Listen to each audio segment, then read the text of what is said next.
So 2023, first day of January, first day of the year, and the 50th anniversary of the installation of Sri Sri Radha Giridhari starts.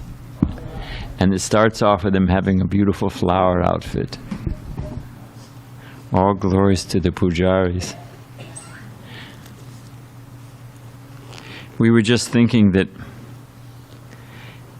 because Giridhari Priya was enlivened to show me that's a new type of delphinium, the blue flower that they used on the Krishna's pants and like that, you know. And he was saying, yeah, I saw him at the flower market, and as soon as I saw him at the flower market, I was thinking we could make a flower outfit like this or that, you know. So I was thinking, you know, you've got the impersonalists who are trying to meditate on the absolute, the sound of one hand clapping, or, you know, and they're gritting their teeth, they're in the caves of the Himalayas, and they're just like, ugh. Don't think of the color blue, so blue, blue, blue, you know, it's really a tough job for them. But for the devotees, you know, we see a mango, we think, oh, mango chutney, mango halva for Krishna. We see flowers, oh, nice deity outfit, you know. We're driving around past some tourist spot, oh, fantastic book distribution spot. So the devotees, everything is therapeutic. Does not that thing therapeutically treated become the cure of the self-same disease? So all they're seeing, all they're thinking, all they're hearing is just entangling them like in quicksand. The more you struggle, the deeper you sink. But for the devotees, all of their senses, whatever they're seeing, immediately they can connect it with Krishna, and it's very easy and very satisfying. They don't have to struggle to think about, you know, so it's such an amazing thing. Because why? Because it's natural. It's the actual truth. Everything's meant to be used in Krishna's service. We're meant to use everything in Krishna's service. So it comes spontaneously and naturally. And what is it? Perfection of religion is, and joyfully perform. What's the? King of knowledge. But what's the rest? It's. No, but before that, it's. Give me the English. It's joyfully performed, and it's the perfection of religion because it gives realization by the self. Or no, it gives direct realization of the self. Yeah, it gives direct. That's what I was talking about. It gives direct realization of the self. It's joyful. It's naturally performed. Perfection of religion. So there we go. All righty.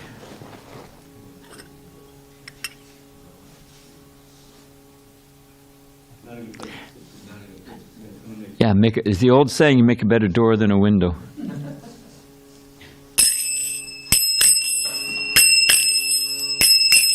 Jaya Radha Madhava Kunda Bihari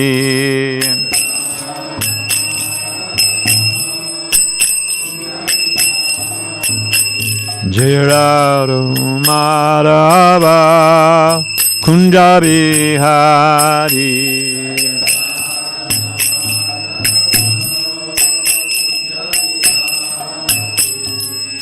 Gopijana Balaba Girivanadari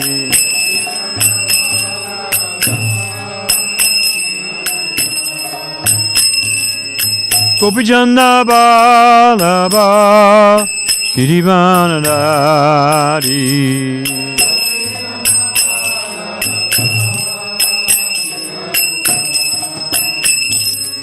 Jasodanandana Vrajajanaranjana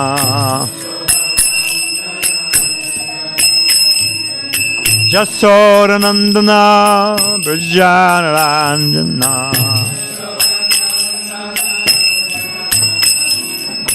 Jamunitiravanatari Jamunitiravanatari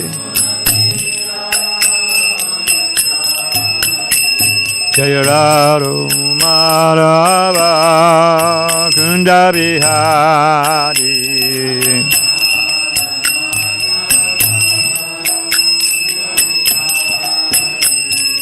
Gopi Jana Balaba Girivanadari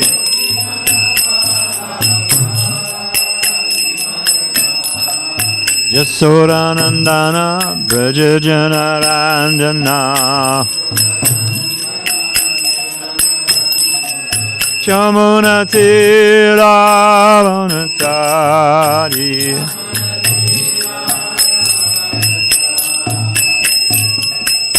Hare Krishna, Hare Krishna, Krishna Krishna, Hare Hare, Hare Rama, Hare Rama, Rama Rama, Hare Hare. Boom.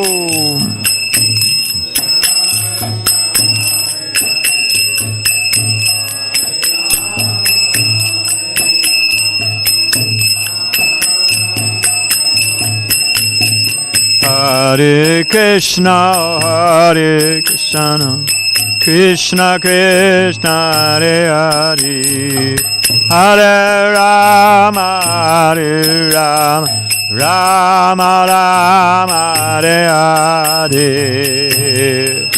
Boom. Krishna Krishna, Hare Hare. Rama Rama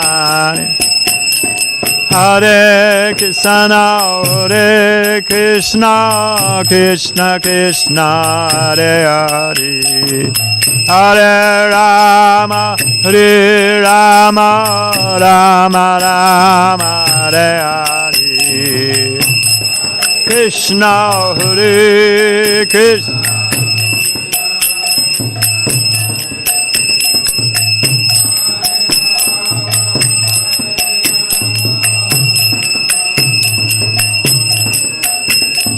Hare Krishna, Hare Krishna, Krishna Krishna, Hare Hare, Hare Rama, Hare Rama, Rama Rama, Hare Hare, Hare Krishna, Boom, Krishna Krishna, Hare Hare.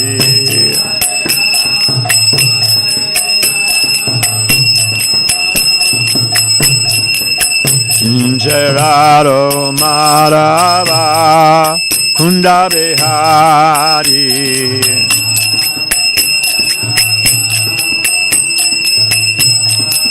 Gerardo Madhava Kunda Bihari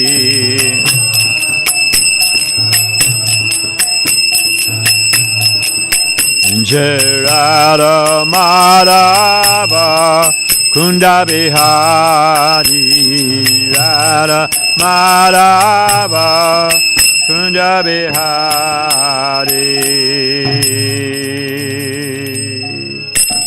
Jai Om Vishnupad Paramhansa Puri Bhajakacharya Siddha Deshisham in His Divine Grace Abhay Charan Bhakti Vedanta Swami Maharaj Srila Prabhupada Ki. ISKCON BBT Founder Char Jagaguru Srila Prabhupada Ki. Ananta Guru Vaishnava Vrinda Ki. Namachar Srila Haridas Thakur. Prem Shri Goho Shri Krishna Chaitanya Prabhu Nityananda Shri Dvaita Gadada Shri Vasari Goa Bhakta Vrinda Ki. Shri Sri Radha Krishna Go Gopinath Shama Kunda Radha Kunda Giri Govardhan Ki Jai. Vrindavan Dham Ki. Mathura Dham Ki. Dwarka Dham Ki. Navadip Dham Ki. Jagnapuri Dham Ki. Jamuna Maya Ki. Ganga Maya Ki. Tulsi Maharani Ki. Bhakti Devi Ki. Samveda Bhakta Vrinda Ki. Srila Prabhupada Ki. Sri Radha Giridhari Ki. Shri Krishna Sankirtana Jaga Ki. Gopremanande. All glories to the assembled devotees. All glories to the assembled devotees. All glories to the assembled devotees. All glories to the divine Lotus Sita, Sri Sri Guru and Gauranga. Now we're on what verse? 32. All righty. Krishna Sadamo Pagate Damaganadi Bisaha Kalandasa Dashamesha Parano Konalodata Narananamaskuchanaram Chaibam Narotama Devim Sarasatim Vyasam Tato Jayamudirayat. Something going on, huh? The Bhagavatam is as brilliant as the sun. It is arisen just after the departure of Lord Krishna to his own abode, accompanied with knowledge, religion, etc. Persons who have lost their vision to the dense darkness of this age of Kali should get light out of this Purana. Before beginning our study of the Srimad Bhagavatam, which is a very means of conquest, we should first offer our respects to the personality of Godhead Narayan, to the Narayan Rishi, the supremmost human being, the goddess of living Mother Saraswati, the author Srila Vyasadeva, and my spiritual master Srila Prabhupada. Om Namo Bhagavate Vasudevaya. Om Namo Bhagavate Vasudevaya. Om Namo Bhagavate Vasudevaya.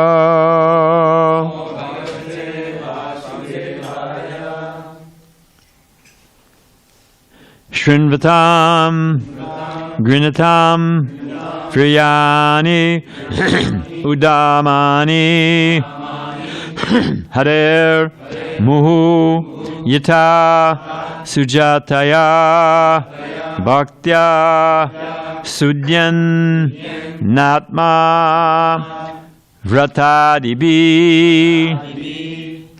Shrinvatam Grinatam Viryani Udamani Harer Muhu Yata Sujataya Bhaktya Sudyanatma Vratadibihi Shrinvatam Grinvatam Viryani Udamani Hare Muhu Yata Sujataya Bhaktya Sudyanatma Vratadibihi Shrinvatam Grinatam Viryani Udamani Hare Muhu Yata Sajataya Bhaktya Sudyanatma Vratadibihi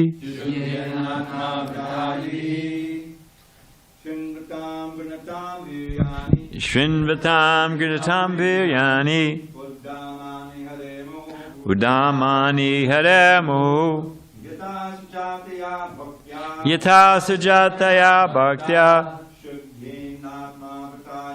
Shudyanatma Vatadabihi Shrinvatam Gunatam Viryani Udamani Haremu Yata Sujataya Bhaktya Sudyanatma Vratadibihi. Vaishnavis? Shinvatam Gunatam Viryani Udamani Haremu Yasa Sujataya Bhaktya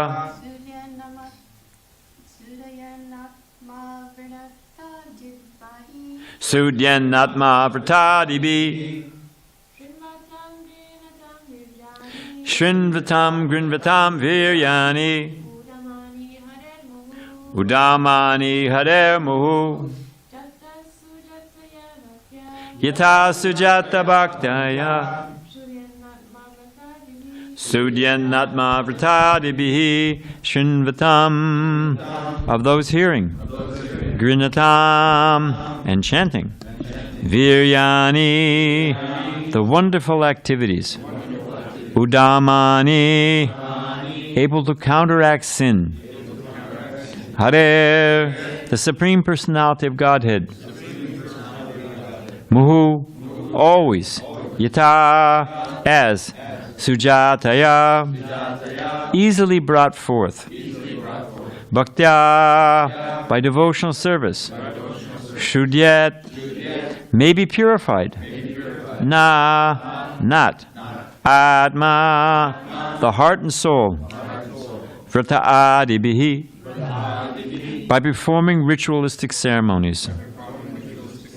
Translation: one who constantly hears and chants the holy name of the Lord and hears and chants about his activities can very easily attain the platform of pure devotional service, which can cleanse the dirt from one's heart. One cannot achieve such purification merely by observing vows and performing Vedic ritualistic ceremonies. Also, you say, one who constantly hears and chants the holy name of the Lord and hears and chants about his activities can very easily attain the platform of pure devotional service, which can cleanse the dirt from one's heart. One cannot achieve such purification merely by performing vows and performing Vedic ritualistic ceremonies. Purport: one may very easily practice chanting and hearing the holy name of the Lord. We saw that even downtown. Somebody tried to tell me the other day that it was Satyuga. I was thinking, come with us downtown and see what you think about Satyuga. Is it really the age for silent meditation because Kali Yuga is over? I don't think so, if you judge a thing by the symptoms. But still, we had so many nice people. There's so many, even they weren't nice. That's really the point. They were chanting, and as I was walking back to my car, I had a couple, stop me. And they said, this is after the ball had dropped. We'll get back to the purport in a minute. This is after the ball had dropped, whatever had happened. We'd hit the stroke of midnight, and they all, for a few minutes, When the sound drops down, they're in the same place with the same stupid people doing the same thing, and they think, well, that really didn't hit it, So the guy said to me, he said, everybody's saying Happy New Year. I don't see what's so happy. I don't see what's new. The guy actually said that to me. And the girl chimed right in. The girl cried and said, you guys are the only one doing something new and doing something happy. So, there it is. So that's the mercy of Sri Chaitanya Mahaprabhu. One may very easily practice chanting and hearing the holy name of the Lord and thus become ecstatic in spiritual life. Padma Purana states, Nama parada yuktanam namani eva harantyagam avishranti prayuktani tiniyevarta karani cha. Even if one chants the Hare Krishna Maha Mantra offensively, one can avoid offenses by continuously chanting without deviation. One who becomes accustomed to this practice will always remain in pure transcendental position, untouchable by the sinful reactions. Sukadev, remember, these are the concluding verses of Ajamil and the Yamadutas, and they're just doubling down on the power of the holy name. It's a little bit of ecstasy. Sukadev Goswami is just glorifying the holy name, and just see how potent it is. By performing some actions, there is no profit, however, in executing the Vedic ritualistic ceremonies. By performing such activities, one may go to the higher planetary systems. But as stated in Bhagavad Gita 9.2, Shane punye martya loka vishanti. When the period of one's enjoyment in the heavenly planets is terminated because of the limited extent of result of one's pious activities, clock runs out, balance comes back to zero, one must return to earth. Prabhupada said even big day, he was on a morning walk, we were there, and Prabhupada was on a morning walk, and there was a crack in the sidewalk, and there was some grass coming up in the crack in the sidewalk.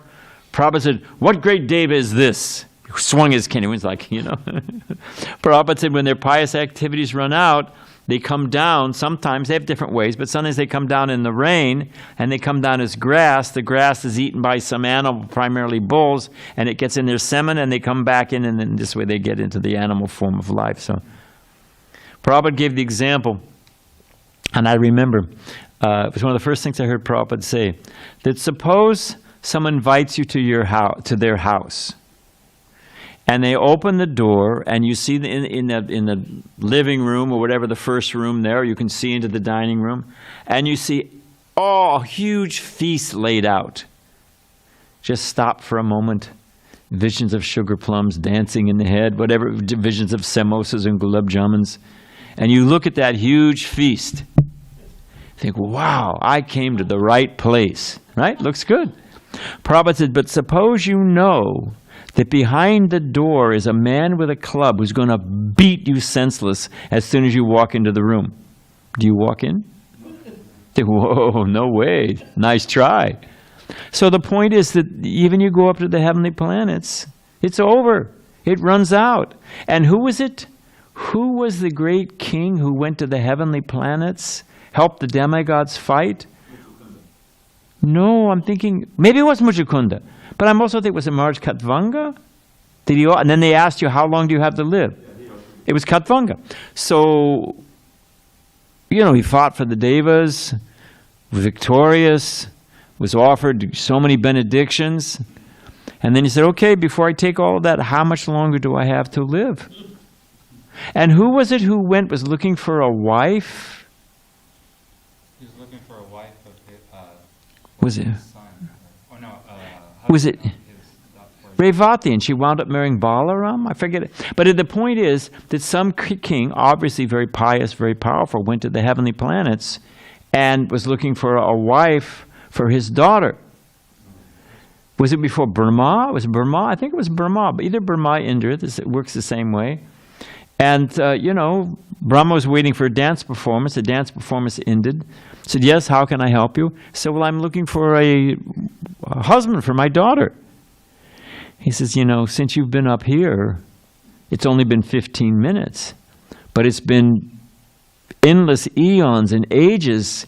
Your daughter's gone, your kingdom's gone, all your everything's gone, washed away by the waves of time. So, so even you get it, what substance do you have? Prabhupada tells the story, and it was in Back to Godhead as a cartoon in 1969. And I'll just repeat it as Prabhupada told it. Gorkashore Das Babaji was wandering through the forest, and he heard some laughing. And when he heard the laughing, he thought, well, what is this? So he went off the path and went into the forest, and there were some ghosts having a celebration. I don't know if I've told this one. There were some ghosts having a celebration. So Gorkashore asked, what are you celebrating?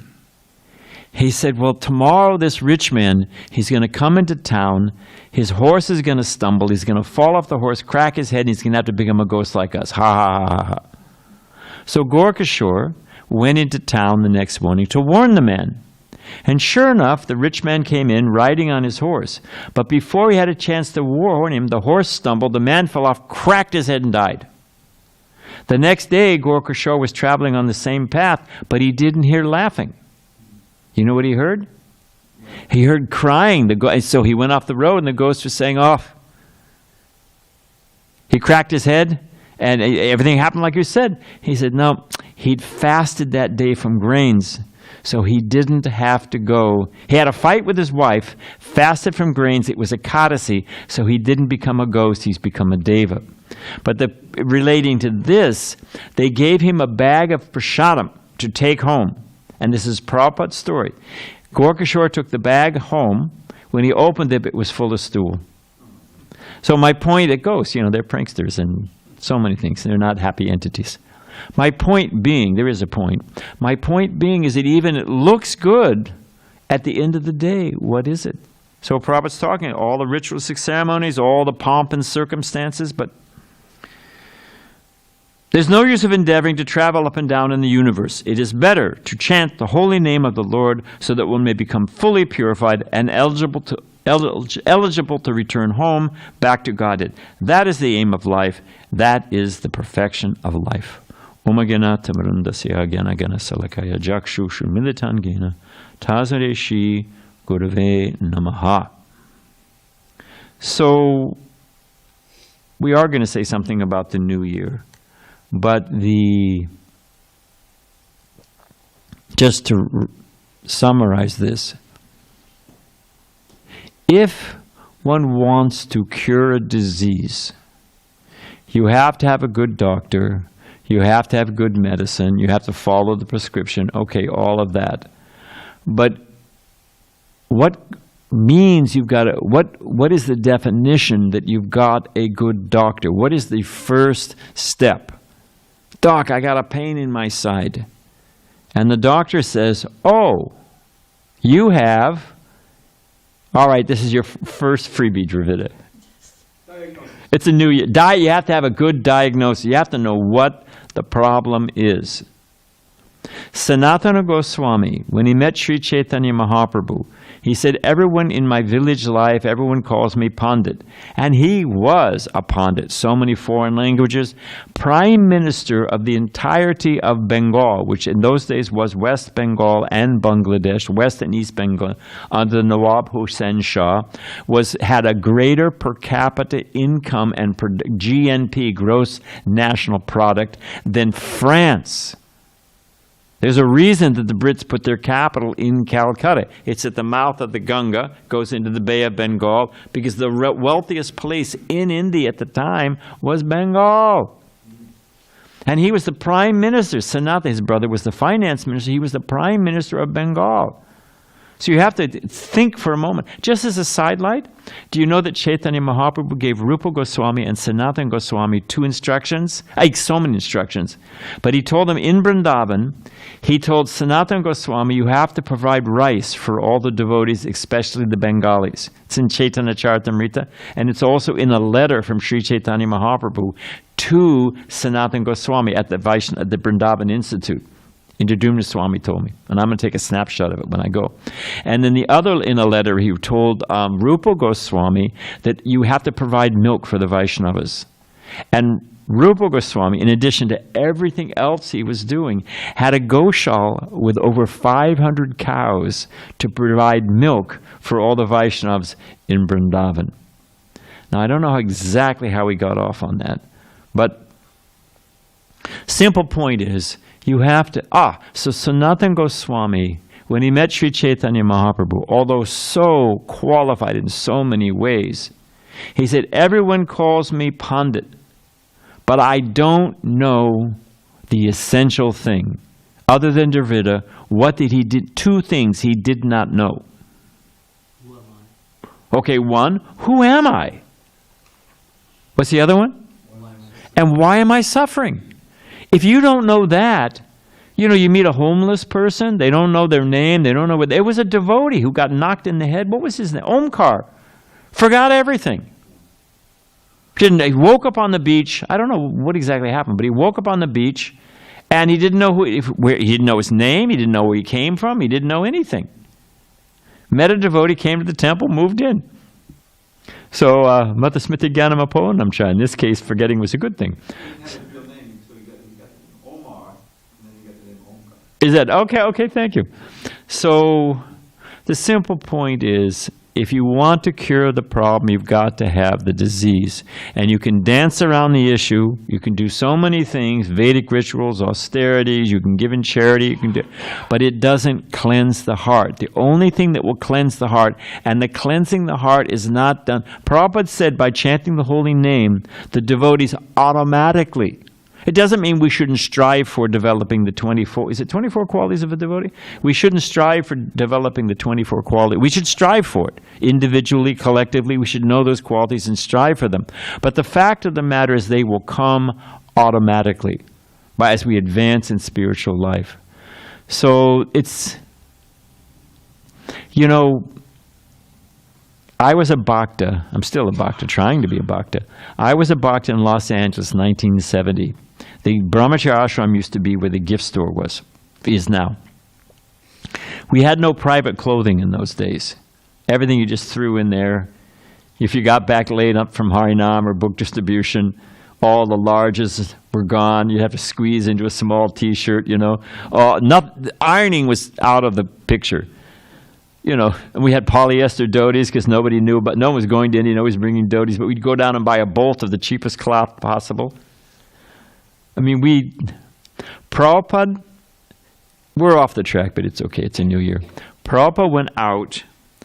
they took Prabhupada out to see the Hari Nam, Vishnu Jan Maharaj leading Hari Nam with the devotees chanting. No, I'm sorry. We went out on Hari Nam chanting, and we took snapshots, whoever it was, Dayananda or somebody took snapshots and sent them to Srila Prabhupada. Prabhupada wrote back. It's a beautiful letter. I see, you appear like angels from Vaikuntha. So many glorifications, right? This is why I came to the West. You come from wealthy families. You're in the wealthiest nation in the world, yet you've given everything up for Mahaprabhu's service. I can never repay you. It's a fantastic letter, right? And then at the bottom, Prabhupada wrote in his own hand, P.S. I understand that you're renounced, but for my sake, please dress nicely. And we went back and we looked at the photos, and to tell you the truth, we were a pretty motley crew, at least on the externals. Nothing matched. You had a 2-ton devotee stuffed into an extra small T-shirt. You had, the small devotee looked like he had a tent on. No matching. So everything was like, oh. And Prabhupada said it so nicely, and he hit the point too. Prabhupada said, I understand that you're renounced, because the devotees didn't care. The devotees were beyond the superficials. They spent hours getting dressed to go out. It's true. They spend hours. It rains, and they go, at least I had fun getting dressed up, So Prabhupada said, I understand that you're renounced, but for my sake, please dress nicely. So all the clothes were dumped in a big barrel. We didn't even fold them. They were just pulled out of the dryer and stuffed in. You can imagine how we looked. So I was having a rough time in devotional service. I wasn't getting enough chapatis. The guy next to him in the ashram, we literally had marks on the floor with black tape that Vishnu Jan Maharaj put down, and we had parking spaces. We had 20 men in a room, no problem. So, the guy next to me snored, and I didn't get enough chapatis, and Keshava, the temple president, the temple commander, who used to be a Hell's Angel, trust me, you did what Keshava said. He was a big guy, too. You remember Keshava? You didn't mess around with Keshava. He used to make his money rolling drunks downtown L.A. There's a place called Diamond Jim's. It was a famous steakhouse. And there was a long alley next to it. And he'd just hang out there, pull a couple drunks, smack, take their wallet, pick up $100, $200, worked on Saturdays only. Rest of the time he was a Hell's Angel. He was our temple commander. So, Keshava was on my case, whatever, and I was thinking, geez, I'm going to go to Hawaii, live with my brother, and chant Hare Krishna. So I was thinking like that. And I can never repay him. Jayadvaita Maharaj was visiting. He was a brahmachari at the time. And he was picking through the barrel, looking for something that might match the clothing barrel. And so, by Krishna's grace, he gave me a little intelligence to have the wherewithal. I asked him, I said, I'm having a hard time being a devotee. I told him my minuscule, insignificant woes. And, and he agreed. He commiserated with me. He said, yeah, you're right. It is tough being a devotee. I thought, what's this? Reverse psychology? They're trying to get rid of me? I said, well, what's going on here, He said, I know. It is so hard being a devotee. I thought, well, okay. Well, that's going to leave me there? He said, there's only one thing, other than Dravida, there's only one thing harder than being a devotee. Not being a devotee. This world is a tough place. It is an uphill, square peg in a round hill, swimming against the stream 24 hours a day. Sariputta gave a great example. I guess his mother used to make raisin bread. You know raisin bread? Yeah. You got the bread and you got the raisins, right? The raisins don't merge into the bread. They're always. He said, we're spirits in the material world. It just never. Prabhupada's example, oil and water. It just doesn't work. You can shake it till hell freezes over. As soon as you leave it alone, it'll separate. So we're spirits in the material world. It's never going to work. It doesn't work. So, maybe if anyway. So there's that.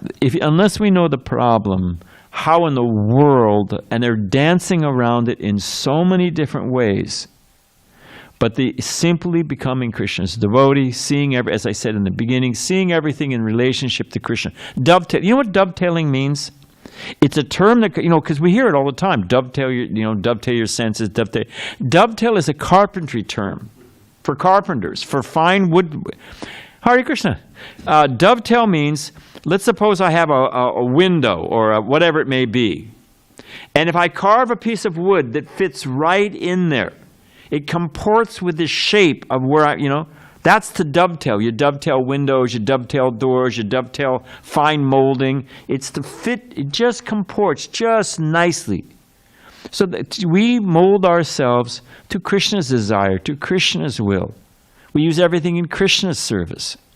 And lo and behold, everything is transformed and we become happy.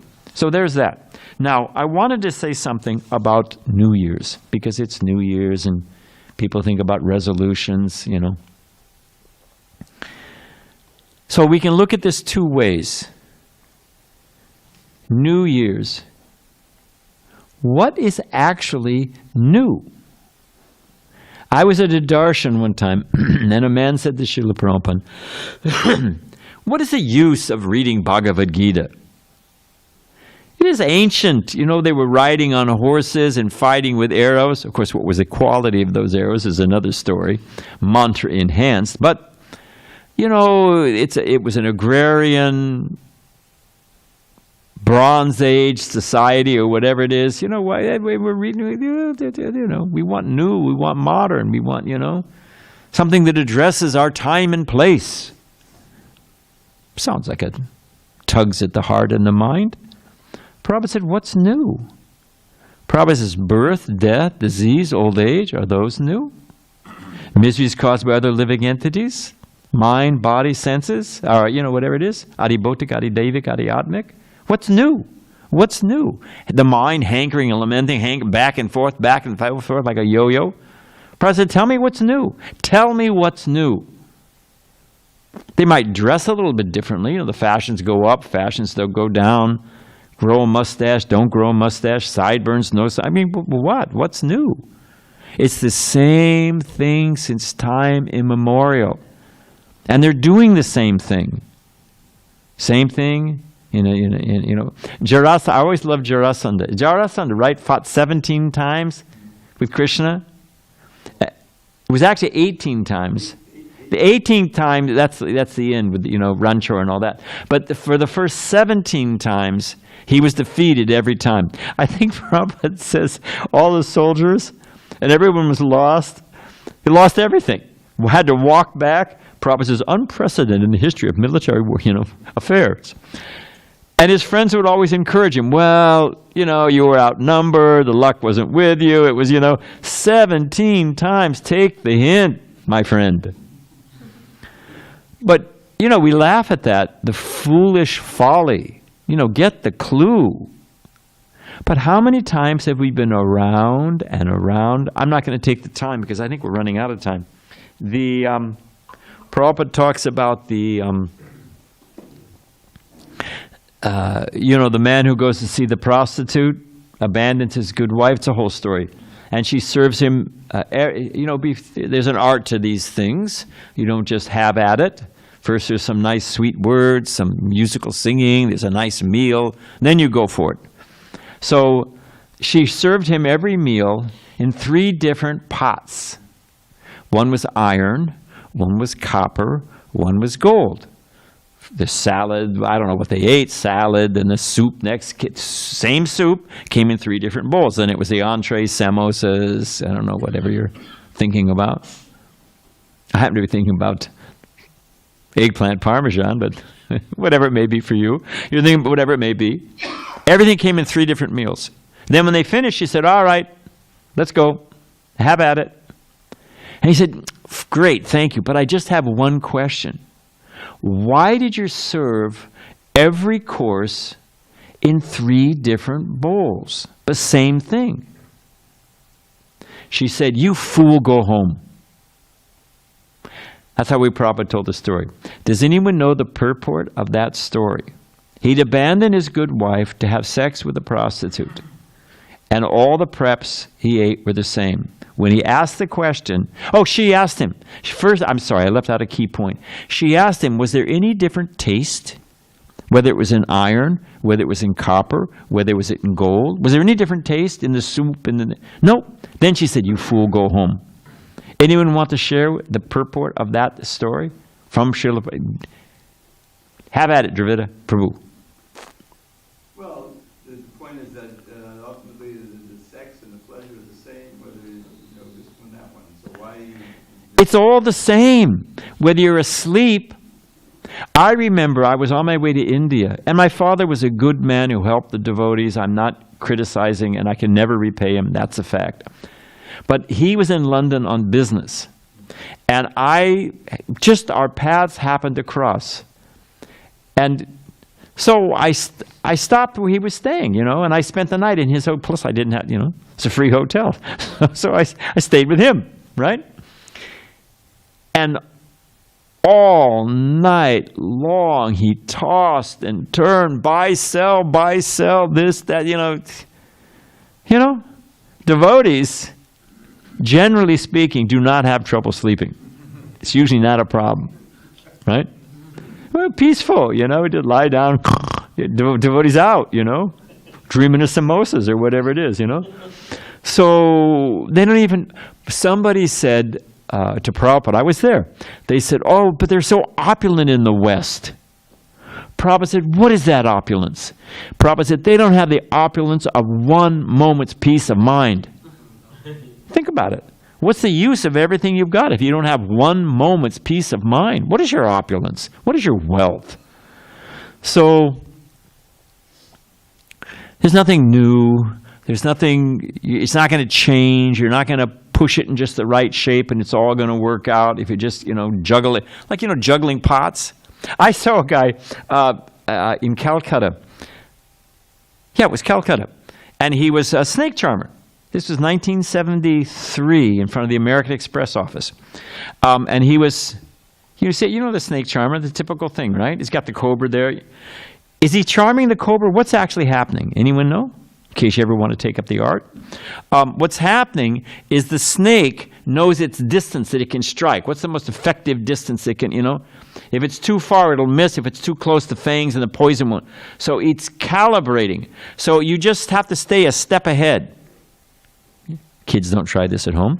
You have to stay a step ahead, So when he would lean forward, the snake would adjust. Before the snake could get target lock, you move, So you just keep, moving like this, and the snake keeps dancing. Appears that you're charming. It has nothing to do with the music at all, really. Back and forth, back and forth. So this guy was doing his thing. I have to admit, he was a crowd. I was watching. And some so-called beautiful girl went by. A moment's inattention. He looked, bam, thing got him. His friends, probably they've taken the poison out, but the thing gave him a good bite, got him. Wrapped up the show, off he went, So with his little buddy, had a buddy who was collecting. So a moment's inattention in this world, and immediately we get whacked. Do you know, we're not laughing at their folly, we're hoping that they clue in 17 times, what to speak of millions of times, that there's nothing new in this world. People are flying, they've all been locked up from COVID, and they all want to go see, and they've all made plans, they got all the presents wrapped and packed, and they're flying to see their, uncle or mother, or your parent, whatever it is. Does anyone know, somebody could Google it, the number of people that fly on what is it? What did we just have? Christmas Eve or the day before, during the couple days before Christmas? It's an incredible volume.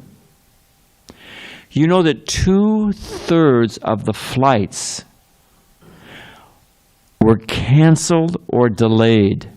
It was the biggest, because there was some snowstorm in Buffalo and East Coast and everything, the whole system got back. Boom.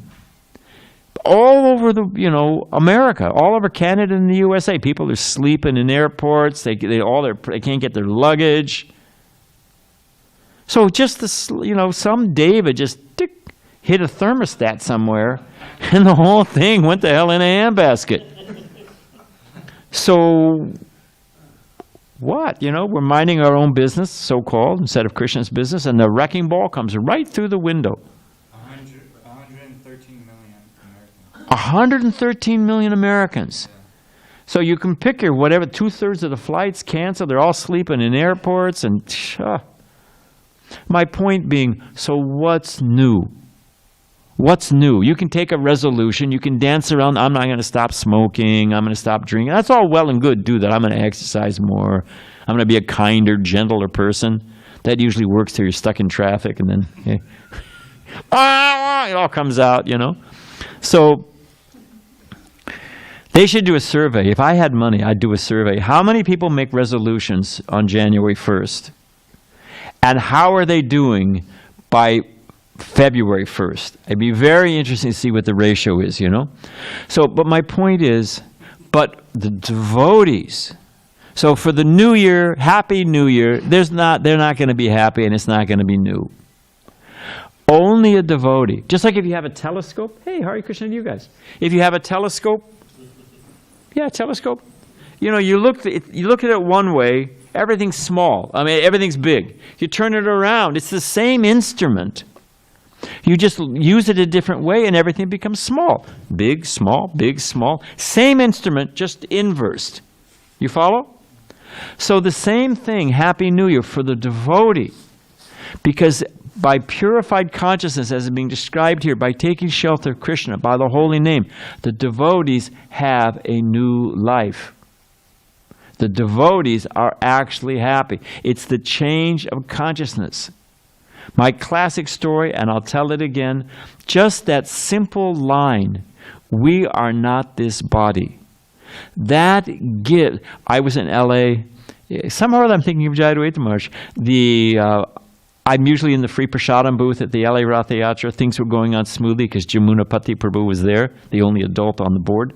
So Jamuna was there. So we slipped over to the question and answer booth, and Jayadvaita Maharaj was, and I saw he was, and I love the way he's like, hold no, what is it?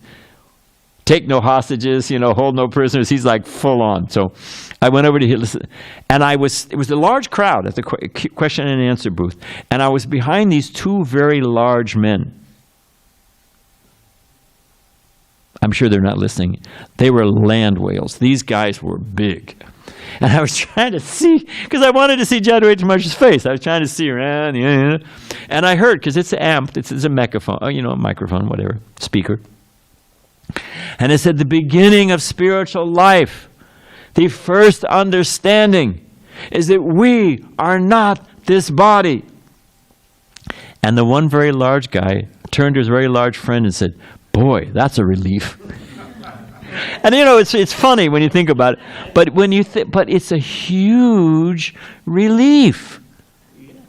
I'm not fat or small or what are they, bodily conscious? I don't know what there's a word that you have your identity is based on your bodily, and people are everybody's checking everybody out, too fat, too thin, too small, too this, that. We look ourselves in the mirror, whoa, what happened, After 24 years, the body hits an apex of perfection, according to Ayurveda, at 24. That's when the senses are the strongest, and that's as good as it's going to get physically at 24.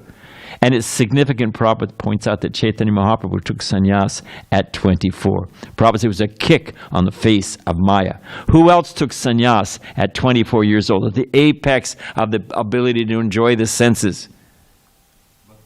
Srila Bhakti Siddhanta Saraswati Thakur, Prabhupada said, kicked on the face of Maya at 24 years old. So anybody over 24, you don't have to raise your hand. Anybody over 24, guess what, Prabhu? It's all downhill. Happy New Year! It's all downhill from here, It don't get better. So, but for a devotee, we don't care. And what to speak of, actually more than the miseries of the body, what causes more miseries than the body?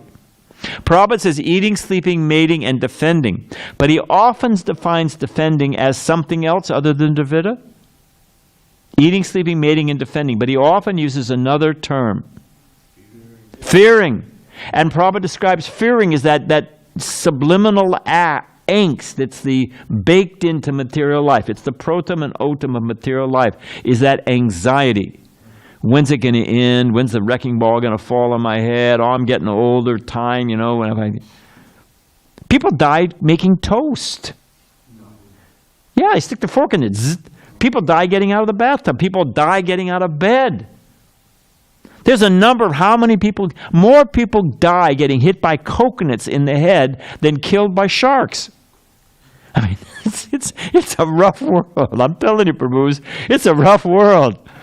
So, but for the devotee, the distresses of the mind, the distresses of the body, they're gone.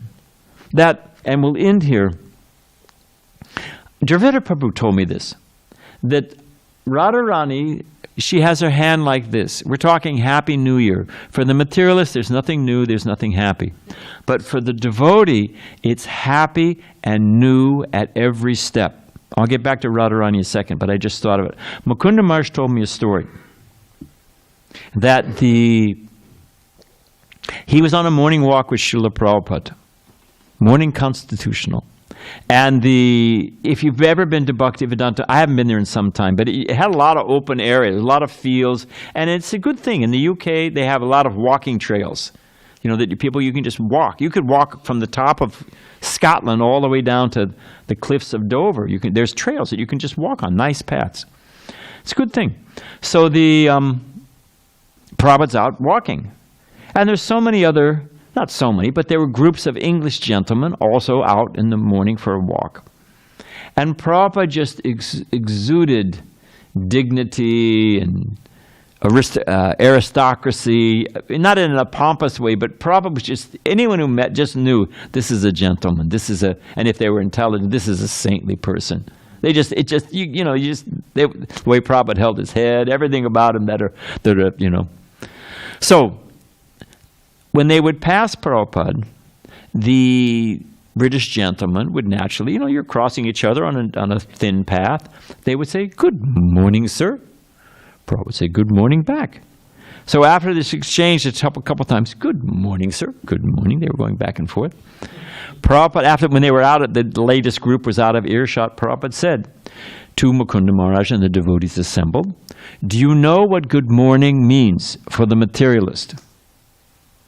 Prabhupada said, "Good morning." Prabhupada said it comes from a British saying, it's like a benediction. "May you have a good morning." May you have a good, so Happy New Year. They're saying, may you have a Happy New Year. So may you have a good morning. Prabhupada said, do you know what good morning means for the materialist? It means nothing horrible has happened yet. Prabhupada said, only a devotee can say, good morning. We wake up, whatever the bodily condition, we remember Krishna, you come over and see the deities, you hear some transcendental sound vibration, you take some prasadam, When you think about it, my father at his retirement dinner, everybody's in tuxedos. I happened, by Krishna's grace, to be in a dhoti. They said, my father said, I've worked since I was 8 years old. I had a paper route. I worked all my life. Now I'm retiring. Everyone's here congratulating me. He said, but my youngest son is smarter than me. They're all looking at my father, looking at me. Why? My father said, he retired at 17 years old. He said he joined the Hare Krishna movement. And they asked Prabhupada one time, what do you do for recreation? Prabhupada said, what? Our whole movement is recreation. So the devotees, the materialists, no matter how they try it, no matter what angle they look at it, they cannot say Happy New Year. But the devotees can genuinely say Happy New Year. And I can tell you at 70 years old, I've got my physical issues, I should have died a few years ago. Hold the party hats, I'm going to hang on. But but I can tell you frankly, if I had a chance of exchanging, if I could go back, Winston Churchill said one time, the problem with youth is it's wasted on the young. So if I could reverse time and go back to being 24, 30 years old, but I had to have my state of mind. In other words, I couldn't just go back and have the body. I had to take the mind or consciousness. I wouldn't take it. I would rather be in my current condition, nicked and scraped by time. I would rather have my current condition and have whatever Krishna consciousness I have. I can tell you frankly, and it's, forget me, you talk to any devotee who's been around for a while, the happiness simply increases. There's no question about it. And then when we die, what happens? Talk about hitting the lottery, the 3 cherries line up, jing, jing, back home, back to Godhead, Krishna's lotus feet. So we'll end here. The materialist, there is no Happy New Year. But for the devotees, it's ever fresh at every moment. It's a genuine Happy New Year. Okay, Prabhus. All glories to Prabhupada. Hare Krishna. I can't read it. What's it say? Here, I can read it now. Okay.